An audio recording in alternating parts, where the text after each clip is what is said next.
Hey guys, welcome back to Technical Tamizha. And இன்னைக்கு நம்ம சேனல்ல ஒரு dual axis solar tracker எப்படி பண்றேன்னு நான் சொல்ல போறேன். And இந்த solar trackerக்கான complete project kit வந்து பாத்தீங்க அப்படினா நான் கீழ descriptionல கொடுத்திருக்கேன்.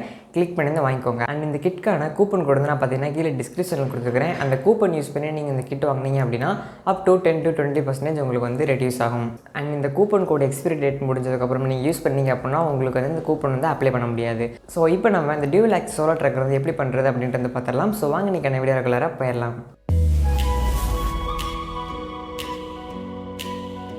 இந்த சோலார் ட்ராக்கருக்கான மெட்டீரியல்ஸ்லாம் வந்து பார்த்தீங்கன்னா நான் 3D மாடலிங் பண்ணி அதை 3D பிரிண்டரில் பிரிண்ட் பண்ணி வந்து எடுத்துக்கிறேன். நான் 3D பிரிண்ட் பண்ண எல்லா பார்ட்டுமே வந்து பார்த்தீங்கன்னா இந்த சோலார் ட்ராக்கர் கிட்லேயே வந்துடும். கிட்கான லிங்க் கீழே டிஸ்கிரிப்ஷனில் கொடுத்துருக்கிறேன். வேணும் அப்படின்னா கிளிக் பண்ணி வாங்கிக்கோங்க. அண்ட் ஃபர்ஸ்ட் ஒரு பேஸ் எடுத்துக்கோங்க. அதுக்கப்புறம் ஒரு செர்வோ மோட்டர். அண்ட் இந்த செர்வோ மோட்டரை நம்ம இந்த பேஸ் மேலே வந்து ஃபிக்ஸ் பண்ணிடலாம். அடுத்ததாக இதை செர்வோ மோட்டர் மேலே வந்து ப்ளேஸ் பண்ணணும். செர்வோ மோட்டருக்கு மேலே அதை ப்ளேஸ் பண்ணுறதுக்கு முன்னாடி உங்கள் செர்வோ மோட்டரை கரெக்டாக 90 டிகிரியில் வந்து செட் பண்ணிக்கோங்க. ஸோ நம்ம செர்வோ மோட்டரை 90 டிகிரியில் செட் பண்ணுறதுக்காக நான் இந்த ப்ரோக்ராம் வந்து எழுதியிருக்கிறேன். இந்த ப்ரோக்ராமை நீங்கள் ஆடியோவில் அப்லோட் பண்ணிவிட்டு உங்களோட செர்வோ மோட்டரை 9th and 10th பின்னில் வந்து கனெக்ட் பண்ணிடுங்க. ஒன்ஸ் நீங்கள் கனெக்ட் பண்ணதே உங்களோட செர்வோ மோட்டர் வந்து 90 டிகிரியில் வந்து கரெக்டாக நின்றும். அதுக்கப்புறம் நீங்கள் இந்த பின்னை வந்து இது மேலே வந்து ப்ளேஸ் பண்ணிடலாம். இது ப்ளேஸ் பண்ணதுக்கப்புறம் நம்மளோட செகண்ட் பேஸ் வந்து எடுத்துக்கோங்க. அண்ட் இந்த செகண்ட் பேஸை அந்த செர்வோ மேலே ப்ளேஸ் பண்ணிவிட்டு ஸ்க்ரூ போட்டு வந்து டைட் பண்ணிடுங்க.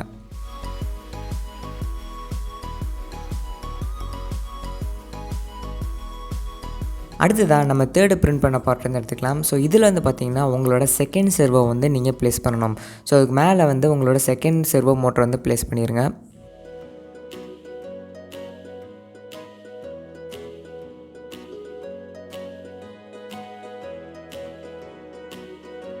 அடுத்ததாக நம்ம செர்வோ மோட்டர் மேலே வந்து ஃபிக்ஸ் பண்ணிக்கலாம். ஸோ செர்வோ மோட்டருக்கு மேலே அதை ஃபிக்ஸ் பண்ணிவிட்டு அதுக்கு மேலே நம்ம 3D பிரிண்ட் பண்ண பார்ட் வந்து ப்ளேஸ் பண்ணிடுங்க.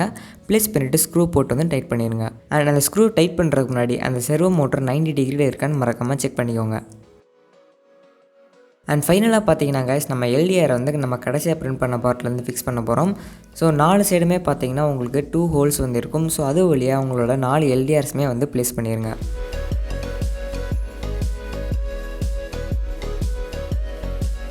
அடுத்ததாக எல்டிஆரோட ஒரு பின்னை முன்னாடியும் இன்னொரு பின்னை பின்னாடியும் வந்து இதே மாதிரி பெண்ட் பண்ணி விடுங்க.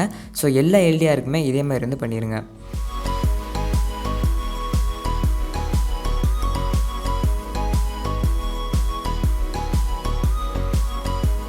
அடுத்ததாக நம்ம எல்டிஆரை வந்து சால்ட்ரிங் வந்து பண்ணிடலாம். ஸோ எல்டிஆரோட ஒரு எண்டை வந்து நம்ம பெண்ட் பண்ணியிருப்போம் பார்த்தீங்களா, அதை எல்லாமே வந்து காமனாக கனெக்ட் பண்ணிடுங்க. ஒரு எண்டை மட்டும் காமனாக வந்து கனெக்ட் பண்ணிடுங்க. ஸோ இப்போ பார்த்தீங்கன்னா நான் சென்டரில் பெண்ட் பண்ண எல்லா பின்ஸையும் பார்த்தீங்கன்னா காமனாக வந்து கனெக்ட் பண்ணிட்டேன். அண்ட் இன்னும் 2 பார்த்தீங்கன்னா எனக்கு 4N வந்து எல்டிஆரில் வந்து இருக்குது. ஸோ இதே மாதிரி உங்களுக்கும் இருக்கான்னு கரெக்டாக வந்து செக் பண்ணிக்கோங்க. அடுத்ததாக எக்ஸ்ட்ரா இருக்க பின் எல்லாமே வந்து கட் பண்ணி விட்ருங்க. ஏன்னா பார்க்கறது கொஞ்சம் நீட்டாக இருக்கும் இல்லையா, அதனால தான். அடுத்ததாக நமக்கு 4 ரெசிஸ்டர்ஸ் வந்து தேவைப்படும். ஸோ 4 ரெசிஸ்டர்ஸில் இருக்கிற எக்ஸ்ட்ரா டிப்பை வந்து கட் பண்ணி விட்ருங்க. ஸோ இந்த ரெசிஸ்டர் வந்து பார்த்திங்கன்னா இந்த கிட்டோட இன்க்ளூட் ஆயிரும். அண்ட் இப்போது இந்த 4 ரெசிஸ்டரையும் கொண்டு போய்ட்டு நம்மளோட எல்டிஆரில் வந்து சால்ட்ரிங் வந்து பண்ணிடலாம். ஸோ எல்டிஆரில் வந்து பார்த்திங்க அப்படின்னா நம்ம ஒரு எண்டை வந்து ஃப்ரீயாக விட்டுருப்போம் இல்லையா, ஸோ அந்த எண்டில் வந்து பார்த்திங்கன்னா ரெசிஸ்டர்ஸ் வந்து கனெக்ட் பண்ணிடுங்க. ஸோ நமக்கு டோட்டலாக 4 எண்டு இருக்கும். ஸோ இந்த 4 எண்ட்லேயுமே பார்த்திங்கன்னா இந்த ரெசிஸ்டர்ஸ் வந்து கனெக்ட் பண்ணிடுங்க. கனெக்ட் பண்ணிவிட்டு மறுபடியும் எக்ஸ்ட்ரா இருக்கிற பின்ஸ் எல்லாம் வந்து கட் பண்ணி விட்டுறலாம். அடுத்ததாக ஒரு ஒயர் எடுத்துக்கோங்க. அந்த ஒயரை நம்ம சென்டரில் காமனாக கனெக்ட் பண்ணிப்போம் பார்த்தீங்களா எல்டிஆர், அதில் வந்து சால்ட்ரிங் பண்ணிடுங்க. அடுத்ததாக ஒரு 4 ஒயர் எடுத்துகிட்டு அந்த எல்டிஆரும் ரெசிஸ்டரும் நம்ம கனெக்ட் பண்ணிப்போம் பார்த்தீங்களா, அந்த சென்டரில் வந்து இந்த பின்னை வந்து கனெக்ட் பண்ணிடுங்க. ஸோ உங்களுக்கு புரியல அப்படின்னா சர்க்யூட் டயக்ராம் காமிக்கிறேன். அந்த சர்க்யூட் டயக்ராம் பார்த்துட்டு கரெக்டாக வந்து கனெக்ட் பண்ணிக்கோங்க. ஒயர்ஸ் எல்லாம் கனெக்ட் பண்ணி முடிச்சதுக்கப்புறம் ரெசிஸ்டரோட 4 எண்டு மட்டும் ஃப்ரீயாக இருக்கும். அந்த 4 எண்டையும் வந்து காமனாக கனெக்ட் பண்ணி ஒரு ஒயரில் வந்து சால்ட்ரிங் பண்ணிடுங்க.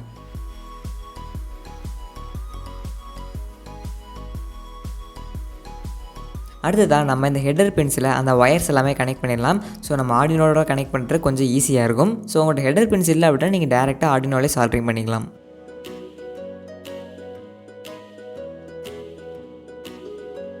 அடுத்ததாக நம்ம செர்வோ மோட்டர் எடுத்துக்கலாம். ஸோ செர்வோ மோட்டர் இருக்கிற ஃப்ரண்ட்டில் இருக்கிற ஃபீமேல் போர்ட்டை மட்டும் கட் பண்ணி எடுத்துடலாம்.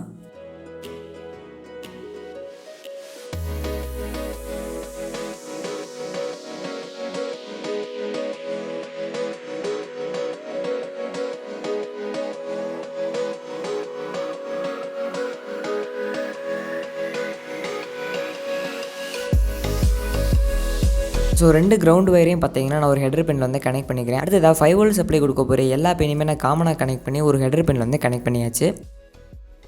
அண்ட் கடைசியாக வந்து பார்த்திங்கன்னா நமக்கு 2 சிக்னல் பின்ஸ் இருக்கும். அந்த 2 சிக்னல் பின்ஸையும் தனித்தனியாக ஒரு ஹெடர் பின் வந்து கனெக்ட் பண்ணியாச்சு.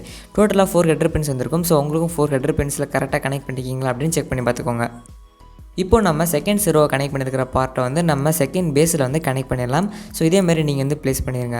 இப்போ நம்ம மீதி இருக்கிற 2 3D பிரிண்ட் பார்ட்டையும் நம்ம வந்து கனெக்ட் பண்ணணும். ஸோ இதே மாதிரி நீங்களும் வந்து கனெக்ட் பண்ணிக்கோங்க. கடைசியாக நம்ம அந்த எல்டிஆர் கனெக்ட் பண்ண பார்ட்டை வந்து இது மேலே வந்து ஃபிக்ஸ் பண்ணணும். ஸோ க்ளூ கம்மோ இல்லை ஃபெவிக்விக்கோ போட்டு நீங்கள் வந்து ஃபிக்ஸ் பண்ணிக்கோங்க.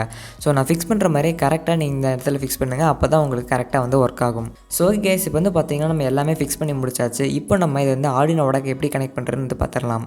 இப்போ நம்ம ஆர்டினோ யூஎனோ வந்து எடுத்துக்கலாம். இந்த யூஎனோவில் வந்து இப்போ நம்ம கனெக்ஷன்ஸ் வந்து பண்ணிடலாம். யூஎனோ வந்து பார்த்திங்க அப்படின்னா நம்ம செகண்ட் பேஸுக்கு மேலே வந்து ஃபிக்ஸ் பண்ணிடுங்க. ஃபிக்ஸ் பண்ணிவிட்டு அந்த 4 வயர்ஸை வந்து A0 A1 A2 A3ங்கிற பின்னில் வந்து கனெக்ட் பண்ணிடுங்க. அடுத்ததாக 5 வோல்ட் பின்னை 5 வோல்ட்டில் வந்து கனெக்ட் பண்ணிடுங்க. கிரவுண்டை வந்து கிரவுண்டில் வந்து கனெக்ட் பண்ணிடுங்க.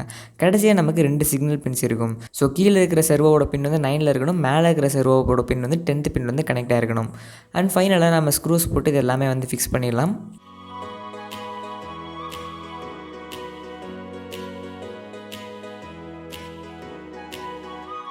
ஸோ கைஸ் நம்ம ப்ராஜெக்ட் வந்து பார்த்திங்கன்னா ஒரு 80% வந்து கம்ப்ளீட் பண்ணியாச்சு. இப்போ வாங்க ரிமைனிங் என்னென்ன ஒர்க்ஸ் இருக்குதுன்னு பார்த்துடலாம். அண்ட் இந்த ப்ராஜெக்டோட ஒரு முக்கியமான பொருள் சோலார் பேனல். இந்த சோலார் பேனலை வந்து நம்ம இப்போ இது மேலே வந்து ஃபிக்ஸ் பண்ணிடலாம். ஸோ இந்த இடத்துல நீங்கள் க்ளூகன் போட்டு உங்களோட சோலார் பேனல் வந்து ஃபிக்ஸ் பண்ணிடுங்க. நீங்கள் எந்த சோலார் பேனல் வேணாலும் யூஸ் பண்ணலாம். ஸோ 6 வோல்ட் யூஸ் பண்ணிங்க அப்படின்னா உங்களுக்கு வெயிட் கொஞ்சம் கம்மியாக இருக்கும். இது நல்லா ஸ்டேபிளாக தாங்கும். சோலார் பேனல் வந்து பார்த்திங்கன்னா கரெக்டாக இந்த மாதிரி வந்து ஃபிக்ஸ் பண்ணிடுங்க. நீங்கள் சோலார் பேனலில் எந்த இடத்துல கனெக்ட் பண்ண தேவையில்லை. உங்களுக்கு இதிலிருந்து பவர் எடுத்து யூஸ் பண்ணணும் அப்படின்னா நீங்கள் வந்து கனெக்ட் பண்ணிக்கலாம். ஸோ கேஸ் இப்போ தான் அது பார்க்குறதுக்கு ஒரு சோலார் ட்ராக்கர் மாதிரி ஒரு ஃபினிஷிங்கே வந்து கொடுத்துருக்கு. அண்ட் இதுக்கப்புறம் நம்ம இதுக்கான ப்ரோக்ராம் அப்லோட் பண்ணிவிட்டு எப்படி ஒர்க் ஆகுதுன்றது டெஸ்ட் பண்ணி வந்து பார்த்துடலாம். அண்ட் பார்க்குறதுக்கே ரொம்ப சூப்பராக இருக்குல்ல. அண்ட் இது சூப்பராகவும் ஒர்க் ஆகுதா அப்படிங்கிறத வந்து ப்ரோக்ராம் பண்ணிவிட்டு பார்த்துடலாம். ஸோ ப்ரோக்ராமோட லிங்க் வந்து பார்த்திங்கன்னா நான் கீழே டிஸ்கிரிப்ஷனில் கொடுத்துருக்கிறேன். கிளிக் பண்ணி வந்து டவுன்லோட் பண்ணிக்கோங்க.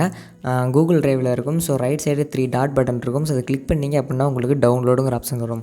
ஸோ ஒன்ஸ் டவுன்லோட் பண்ணதையும் உங்களுக்கு ஃபைல் இந்த மாதிரி தான் இருக்கும். ஸோ இது உங்களோட மொபைலாக இருந்தாலும் சரி, கம்ப்யூட்டராக இருந்தாலும் சரி, இதே மாதிரி தான் இருக்கும். ஸோ இந்த ஃபைலை நீங்கள் அன்சிப் பண்ணணும். ஸோ அன்சிப் பண்ணுறதுக்கு ரைட் கிளிக் பண்ணிட்டு எக்ஸ்ட்ராக்ட் ஹியர் கொடுத்தீங்க அப்படின்னா உங்களுக்கு வந்து எக்ஸ்ட்ராக்ட் ஆயிரும். ஸோ நீங்கள் மேக் யூஸ் பண்ணுறீங்க அப்படின்னா அதெல்லாம் பண்ண தேவையில்லை. நீங்கள் டேரெக்டாக டபுள் கிளிக் பண்ணிங்க அப்படின்னாலே உங்களுக்கு ஃபைல் வந்து அன்சிப் ஆயிரும். ஸோ இப்போ வந்து பார்த்திங்க அப்படின்னா டியூவல் ஆக்சிஸ் சோலார் ட்ராக்கர் 2 அப்படின்ட்டு தான் வந்துருச்சு. ஸோ இதுதான் அந்த ஃபைல். ஸோ நீங்கள் இதை ஓப்பன் பண்ணிங்க அப்படின்னா உள்ளுக்குள்ளே dual axis solar tracker .ino அப்படின்னு இருக்கும். இது நீங்கள் டபுள் கிளிக் பண்ணிங்க அப்படின்னாலே டேரெக்டாக உங்களுக்கு ஆர்டினோக்குள்ளே வந்து போயிடும். இந்த மாதிரி உங்களுக்கு போகலை அப்படின்னா ஜஸ்ட் ஆர்டினோ ஓப்பன் பண்ணிவிட்டு ஸோ ஃபைல்ஸ்குள்ளே போயிட்டு ஓப்பன் கொடுங்க. ஸோ ஓப்பன் கொடுத்துட்டு அந்த ஃபைலை நீங்கள் டபுள் கிளிக் பண்ணிவிட்டு அந்த ஐஎன்ஓ ஃபைல் டபுள் கிளிக் பண்ணிவிட்டு ஓப்பன் கொடுத்தீங்க அப்படின்னா உங்களுக்கு வந்து ஓப்பன் ஆயிரும். ஸோ இந்த 2 ஸ்டெப் நீங்கள் ட்ரை பண்ணி பாருங்கள். இப்போயும் உங்களுக்கு ஏதாவது எரர் இருந்துச்சு அப்படின்னா கீழே கமெண்ட் பாக்ஸில் கமெண்ட் பண்ணுங்கள். ஒன்ஸ் உங்களுக்கு ப்ரோக்ராம் ஓப்பன் ஆனதையும் ப்ரோக்ராம் வந்து கம்பைல் பண்ணி பாருங்கள். இப்போ நான் கம்பைல் பண்ணிட்டேன். எந்த எரருமே இல்லை. டன் கம்பைலிங்னு வந்துருச்சு. அடுத்ததாக நீங்கள் டூல்ஸில் போயிட்டு உங்களோட போர்ட் அண்ட் போர்ட் எல்லாமே கரெக்டாக வந்து செலக்ட் பண்ணிக்கோங்க. எல்லாமே கரெக்டாக செலக்ட் பண்ணி முடிச்சதுக்கப்புறம் அப்லோட் ப்ரோக்ராம் கொடுத்து உங்களோட ப்ரோக்ராம் வந்து அப்லோட் பண்ணிடுங்க. அண்ட் ப்ரோக்ராமில் நீங்கள் எந்த சேஞ்சஸுமே வந்து பண்ணக்கூடாது. அப்படி நீங்கள் ப்ரோக்ராமில் சேஞ்ச் பண்ணிங்க அப்படின்னா உங்களுக்கு எரர் வர்றதுக்கான சான்சஸ் வந்து அதிகமாகவே இருக்குது. ஸோ ப்ரோக்ராமை ஜஸ்ட் கம்பைல் பண்ணிவிட்டு அப்லோட் மட்டும் பண்ணுங்கள். ஸோ கைஸ் இப்போ நம்ம அதை டெஸ்ட் பண்ணி வந்து பார்த்துடலாம். ஸோ டெஸ்ட் பண்ணுறதுக்காக நான் வெளியே கொண்டு போய் டெஸ்ட் பண்ணேன் அப்படின்னா ரொம்ப நேரம் டைம் எடுத்துக்கும். ஸோ அதனால் நான் வீட்டுக்குள்ளேயே லைட் ஆஃப் பண்ணிட்டு வந்து டெஸ்ட் பண்ணி காமிக்கிறேன். அண்ட் லைட் ஆஃப் பண்ணதே வந்து பார்த்திங்கன்னா அந்த கீழே ரெட் கலரில் அந்த ஆர்டினோவோட வெளிச்சம் அந்த சோலார் பேனல் சைடில் வந்து பார்த்திங்கன்னா சூப்பராகவே வந்து ப்ரொஜெக்ட் ஆகி காமிக்குது. ஸோ இந்த சோலார் பேனல்லாம் அப்படி இருக்கும். ஸோ நீங்கள் யூஸ் பண்ணுற சோலார் பேனலில் இதே மாதிரி இருந்துச்சு அப்படின்னா மறக்காமல் கீழே கமெண்ட்டில் சொல்லுங்கள். அண்ட் இப்போ நான் லைட் அடிச்சதுன்னே பார்த்தீங்கன்னா ஸோ நான் எந்த இடத்துல லைட் அடிக்கிறேனோ ஸோ அதே இடத்துல வந்து பார்த்திங்கன்னா இந்த சோலார் பேனல் வந்து கரெக்டாக வந்து ட்ராக் பண்ணுது. ஸோ இதே மாதிரி தான் நீங்கள் வெளியே கொண்டு போய் வச்சாலும் சன்னை வந்து கரெக்டாக வந்து ட்ராக் பண்ணும். ஸோ நான் 360 டிகிரியில் அதை ரொட்டேட் பண்ணி கரெக்டாக ஒர்க்காக நான் செக் பண்ணி பார்க்குறேன். ஸோ இது பார்த்துட்டு எப்படி இருக்குது அப்படின்னு மறக்காமல் கீழே வந்து கமெண்ட்டில் சொல்லுங்கள்.